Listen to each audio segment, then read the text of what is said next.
Good evening बच्चों। आज की क्लास में हम लोग बातचीत करने वाले हैं क्लास 12th के सिलेबस आपका चल रहा था जो चैप्टर सॉल्यूशन के लेक्चर 3 के बारे में आज की क्लास में हम बात करेंगे। सॉल्यूशन का लेक्चर 3 आप देखिए यहाँ 3 लिखा हुआ है, इसी 3 के बारे में हमें बातचीत करनी है।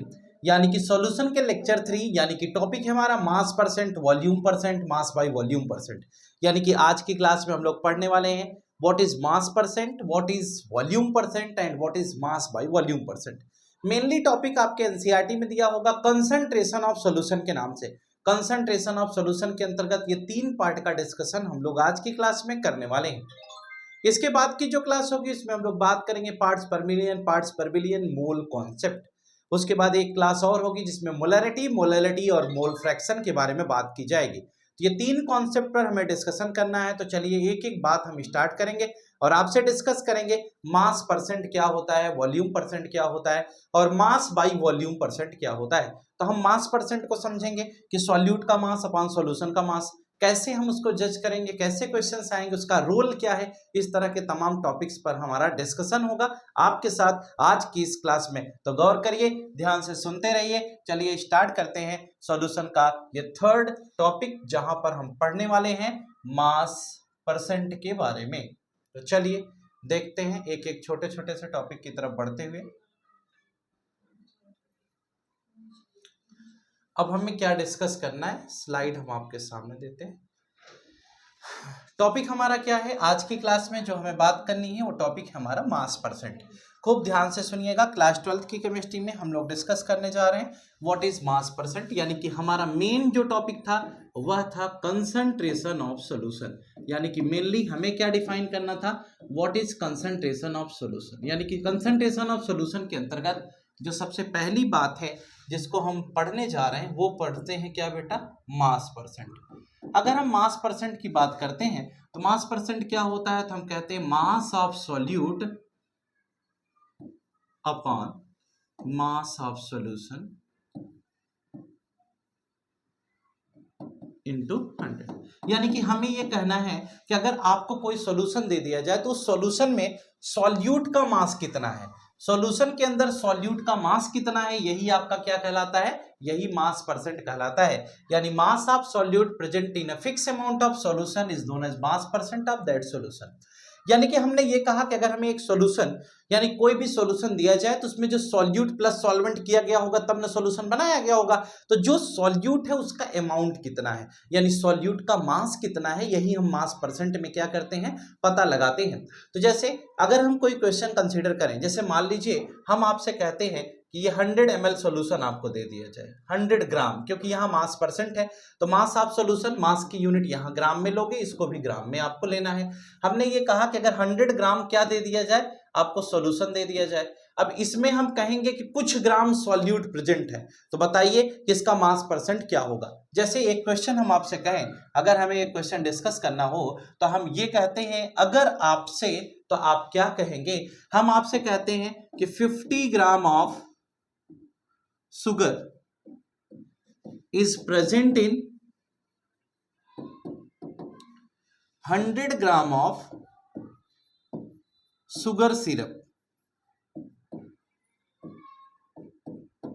then calculate the mass percent of solution. Calculate the mass percent solution. Mass percent आपको कैलकुलेट करना है। ये कहा गया कि 100 ग्राम क्या है, सुगर सॉल्यूशन है, सुगर सिरप कहा जाए बेटा या सुगर सॉल्यूशन कहा जाए, बात एक ही हुई। इसमें कितना ग्राम सुगर है, तो हम कहते हैं 50 ग्राम सुगर प्रेजेंट है। यानी कि 100 ग्राम सुगर सॉल्यूशन में 50 ग्राम सुगर प्रेजेंट है, तो हम उसका मास परसेंट कैसे निकालेंगे, हम कहेंगे मास परसेंट हो गया। अब आप 50 ऊपर लिख लोगे और आप कहोगे कि सॉल्यूशन का मास कितना है, 100 ग्राम, इंटू आप 100 करोगे तो यहां से कितना मिला, 50%। यानी कि इसमें जो सॉल्यूट का अमाउंट है यानी सॉल्यूट का परसेंट है वह कितना आया, 50%। यानी कि इस केस में आपको जो मास परसेंट की बात बताई गई वो कितना हो गया, 50 हो गया।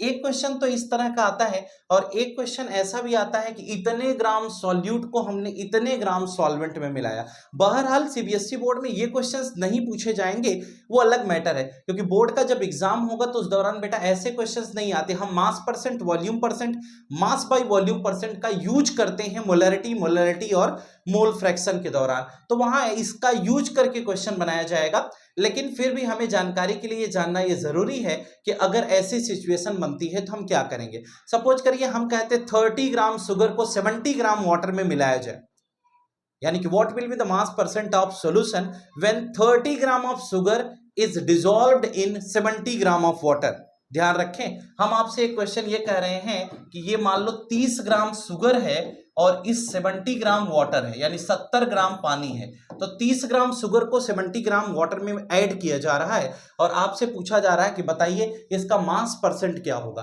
तो 30 ग्राम शुगर को जब आप 70 ग्राम H2O में मिलाएंगे तो आपको क्या बताना है, मास परसेंट बताना है। तो कुछ नहीं करना है, घबराना नहीं है, बस केवल क्वेश्चन पर फोकस ये बना के रखना है कि मास ऑफ सॉल्यूट कितना लेना है 30, लेकिन मास ऑफ सॉल्यूशन क्या होगा 30 प्लस 70 इंटू 100 करना है बेटा, क्योंकि सॉल्यूशन का मास तभी निकलेगा जब सॉल्यूट के मास और सॉल्वेंट के मास को ऐड करोगे।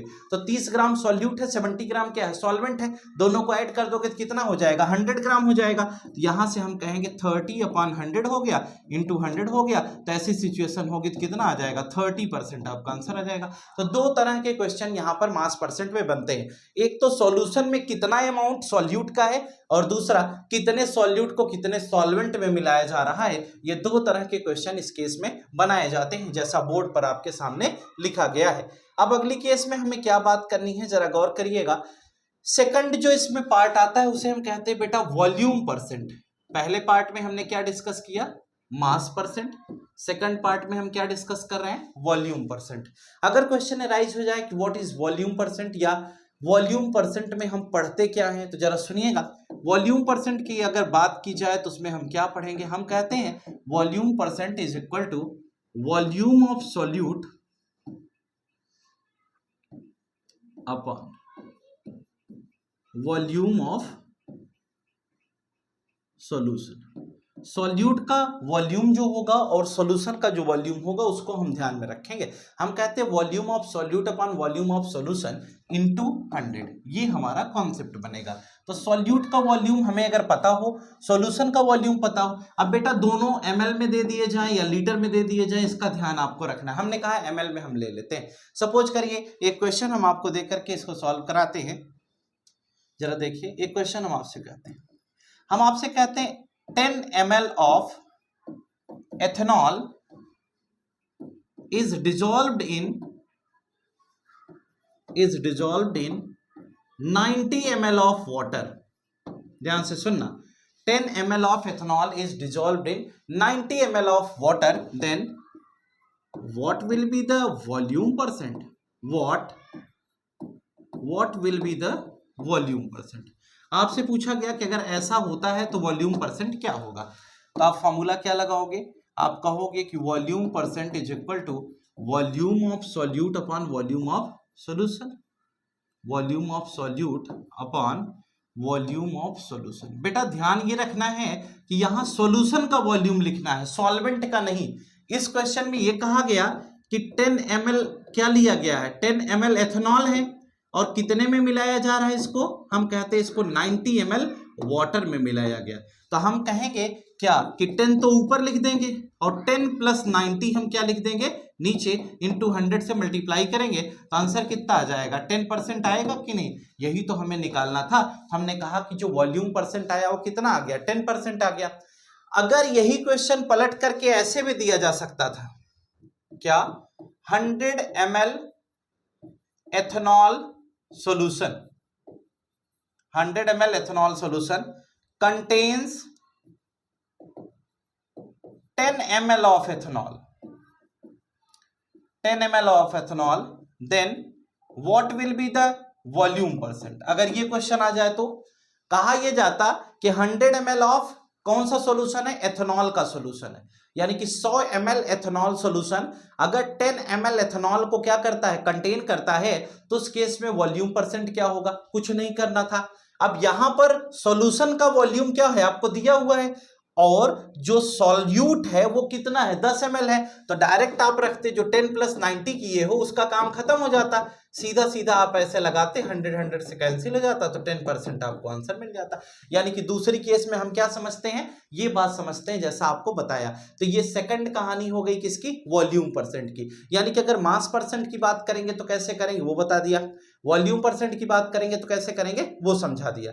अब इसके बाद अगले कॉन्सेप्ट पे आते हैं और अगली बात हम आपसे डिस्कस करते हैं, वो क्या है जरा गौर करिएगा।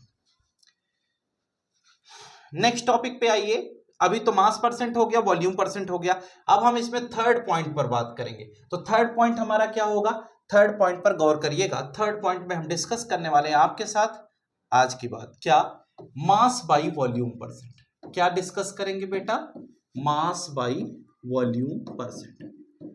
अगर हम कहते हैं कि मास बाई वॉल्यूम परसेंटेज की बात की जाए या परसेंट की बात करते हैं तो क्या होगा, हम इसमें क्या पढ़ेंगे, हम इसमें फॉर्मूला पढ़ते हैं क्या, कि मास ऑफ सॉल्यूट, यानी सॉल्यूट का जो मास होगा upon volume of solution, upon volume of solution into 100। ठीक है, हम कहते हैं मास of solute upon volume of solution into 100। ये करोगे तो क्या हो जाएगा, मास बाई वॉल्यूम परसेंट पता चलेगा। यानी किसी केस में अगर मास बाई वॉल्यूम परसेंट निकालना है तो आप क्या अप्लाई करेंगे, ये रूल अप्लाई करेंगे जो यहां पर हमने आपको समझाया। अब बेटे ध्यान इसका देखना है कि मास of solute upon volume of solution में क्वेश्चन कैसा बनेगा। क्वेश्चन ये कहा जाएगा, जैसे हम कहते हैं इतना ग्राम शुगर को इतने ग्राम पानी में मिलाए, जैसे कोई सॉल्यूशन बनाते हैं तो उसमें मास बाई वॉल्यूम परसेंट, यानी इतने वॉल्यूम में कितना मास प्रेजेंट है। जैसे हम कहते हैं 1 लीटर शुगर सॉल्यूशन बना रहे, अभी तक तो हम 1 किलो शुगर सॉल्यूशन बनाए, उसके बाद 1 लीटर हमने क्या किया, मिल्क और वाटर का सॉल्यूशन समझा, एथेनॉल और अल्कोहल का, एथेनॉल और वाटर का सॉल्यूशन समझा। अब हम पढ़ रहे हैं कि अगर वॉल्यूम जो सॉल्यूशन हम बना रहे हैं उसमें सॉल्वेंट हमारा किसमें हो, उसका वॉल्यूम दिया हो, और जो सॉल्यूट होगा वह हमें ग्राम में दिया हो, तो ऐसी सिचुएशन में हम क्या करेंगे जरा गौर करिएगा। हम कहते हैं मास of solute upon volume of solution, ये कॉन्सेप्ट आपको अप्लाई करना है और क्वेश्चन को सॉल्व करना है। जरा समझिए हम कहना क्या चाहते हैं। हम आपसे अगर ये क्वेश्चन कुछ इस प्रकार से कहें कि 180 gram of glucose is present in, ध्यान से सुनना, दो तरह के क्वेश्चन बनते हैं, एक बेटा इज प्रेजेंट इन और दूसरा बनता है इज डिजॉल्व्ड इन।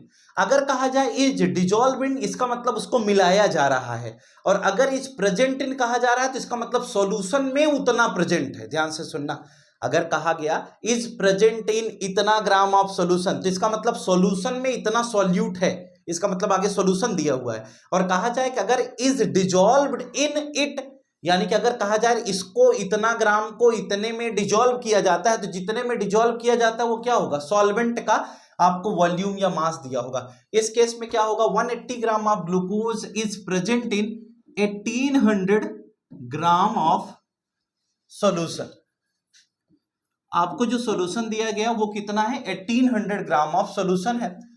अब यहां ग्राम अगर दिया है तब तो मास परसेंट हो जाएगा, तो हम इसको क्या करेंगे, ग्राम ना लेकर के हम इसको 1800 ml कंसीडर कर लेते हैं। तो हमने कहा 1800 ml ऑफ सॉल्यूशन। बेटा यहां वाटर अगर दे देगा तो क्या हो जाएगा, तब सॉल्वेंट की बात होगी, लेकिन हमें वॉल्यूम ऑफ सॉल्यूशन लेना है, तो हम सॉल्यूशन का वॉल्यूम कितना लेते हैं 1800, और आपसे कहा गया then find the mass by volume percent. Question ये कहा गया कि then find the mass by volume percent. आपको क्या करना है, mass by volume percent calculate करना है।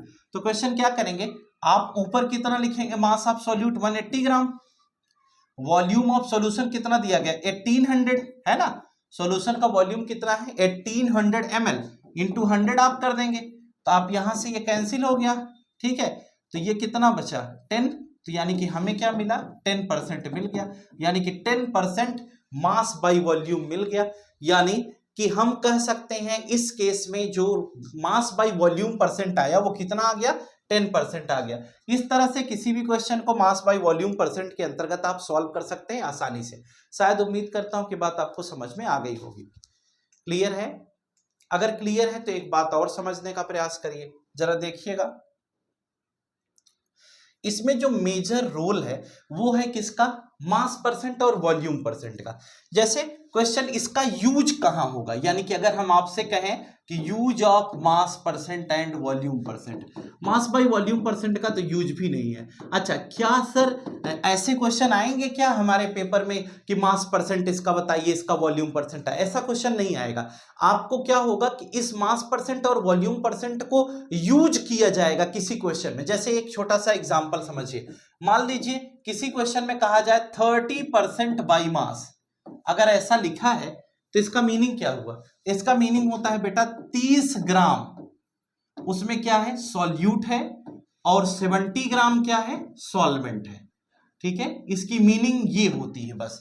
अगर कहीं लिखा है 30% बाई मास, अगर इसी को दूसरे शब्द में ये भी लिख सकता है कि 30% W बाई W, ये भी लिखा जा सकता है। अगर 30% W बाई W लिखा है तो इसको भी हम कहेंगे 30% बाई मास ही इसकी मीनिंग होगी। ठीक है, तो इस पर आपको बहुत ज्यादा परेशान नहीं होना। दूसरा क्वेश्चन, जैसे 40% बाई वॉल्यूम अगर कहीं लिखा है, 40% बाई वॉल्यूम, या दूसरे रिस्पेक्ट में क्या लिखेगा, 40% V बाई V, और जो अभी मास बाई वॉल्यूम परसेंट पढ़े हो उसको W बाई V कहते हैं। क्या कहेंगे, W बाई V लिखा मिल सकता है। जैसे हमने कहा 40% बाई वॉल्यूम, इसका मतलब इसमें क्या होगा, 40 ग्राम सॉल्यूट होगा, और जो सॉल्वेंट होगा वो कितना होगा, 60 ग्राम हमारा सॉल्वेंट हो जाएगा। इसका मतलब ये मास बाई मास परसेंट और वॉल्यूम परसेंट की मीनिंग हो गई। ये दोनों भी आपको समझ में आनी चाहिए। इसी में एक बात और ध्यान रखनी है कि कहीं कहीं पर जैसे मास परसेंट को बेटा अभी हमने बताया, मास परसेंट को क्या लिख कर दे देता है क्वेश्चन में, W बाई W लिख के दे देता है, और वॉल्यूम परसेंट को क्या लिख करके दे देता है, वॉल्यूम परसेंट को V बाई V लिख करके दे देता है। और जो मास बाई वॉल्यूम परसेंट आपने पढ़ा है उसको क्या लिख करके दे देता है, मास बाई वॉल्यूम परसेंट जो आपने पढ़ा है उसको W बाई V लिख करके दे देता है। ये तीन तरह के केसेस भी आपको मिलेंगे मौजूद। तो W बाई V, W क्या है, मास को रिप्रेजेंट करता है, V वॉल्यूम को रिप्रेजेंट करता है। तो इस तरह से तीन केसेस बन सकती हैं, पहला, दूसरा, तीसरा। तो हम तीनों का यूज समझेंगे कि मास परसेंट का क्या यूज होगा, वॉल्यूम परसेंट का क्या होगा, मास बाई वॉल्यूम परसेंट का क्या रोल होगा। ये हमने आपको समझाया अभी किस तरह से क्वेश्चन पूछे जा सकते हैं। जैसे मान लो एक तरह का क्वेश्चन कभी अगर ऐसा बन गया, जैसे कह दिया जाए 20% V बाई V, इसका मतलब क्या है, इसका मतलब ये होता है बेटा कि इसका मतलब ये कहा जा रहा है कि 20 ml सॉल्यूट है उस केस में, एंड 80 ml क्या है, 80 ml आपका सॉल्वेंट है। ठीक है, ये भी जानते रहो। और अगर कहीं पर ये लिखा जाए कि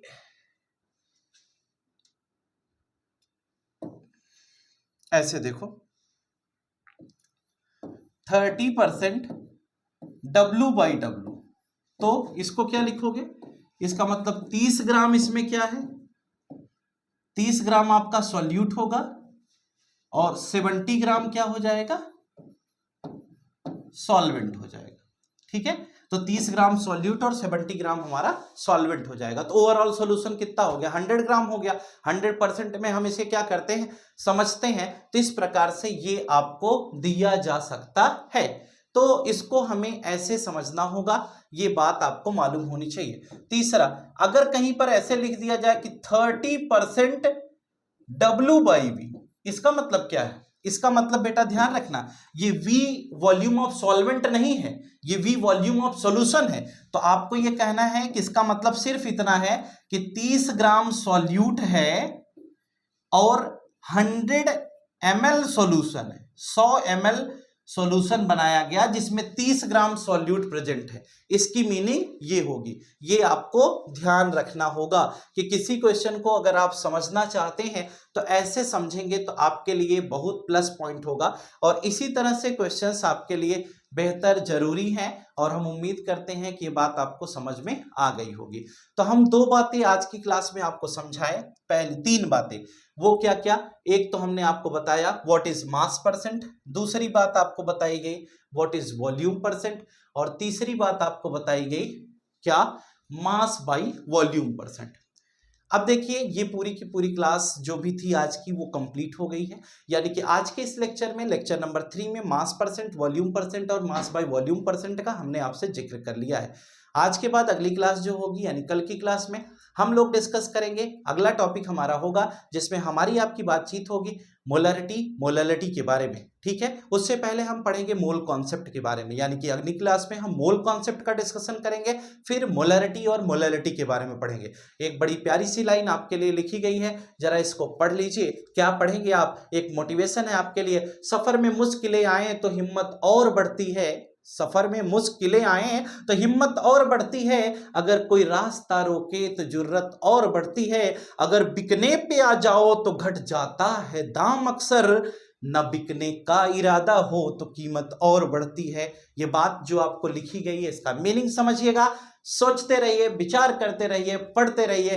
फिर मिलेंगे नेक्स्ट क्लास में नए लेक्चर के साथ, जहां पर बात करेंगे आपसे लेक्चर नंबर 4 में मोल कॉन्सेप्ट। आज के लिए फिलहाल इतना ही। Good night to all of you. Today class is over. Thank you.